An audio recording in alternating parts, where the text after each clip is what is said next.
ยังบ่ลืมเจ้าถึงเขาเลิกกันไปโดนยังคิดทอดหน้ามนคนผู้เป็นเมียเก่าถึงหาเขาจบไปแล้วระหว่างสองเงา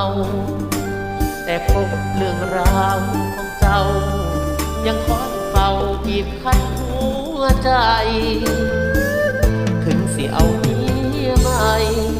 เจ้าก็เอาผัวใหม่ไปแล้ว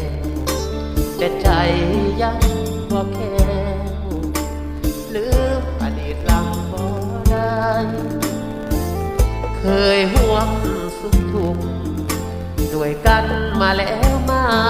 กมายย้ำเห็นสิ่งของเจ้าเคยใส่น้ำตาสิไหลหัวใจปวดร้าวคิดทอดเมียเก่าลืมเจ้าบ่ได้ทุกวินาทีใจนี้ยังมีแต่เจ้าเมียใหม่ก็ดีแต่ใจนี่ยังบ่ลืมคนเก่าเมื่อหูสึกผิดต่อเจ้ามันก็สายเกินไปทันหวนคืนใดอยากกลับไปเป็นคือเก่าผู้โตก็สายแล้วเฮามันเป็นไปบ่ได้เจ้าก็มีผัวแล้วอ้ายก็มีคนหูใจเมียใหม่ก็ห่างไกลแต่ว่าหัวใจยังคิดอี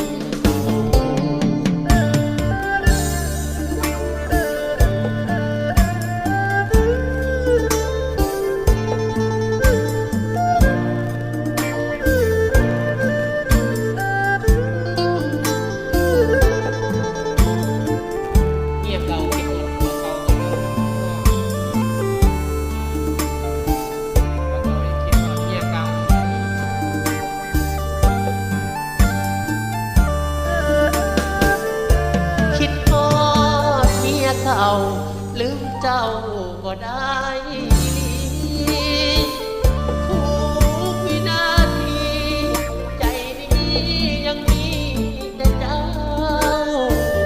เมียใหม่ก็ดีแต่ใจนี่ยังบ่ลืมคนเก่าเมื่อหูสึกผิดต่อเจ้ามันก็สายเกินไป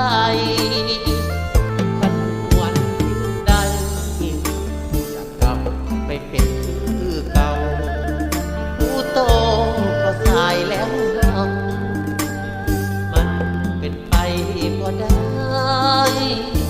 เจ้าก็มีผัวแล้วอ้ายก็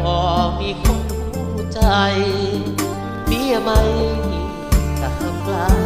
แต่ว่าหัวใจ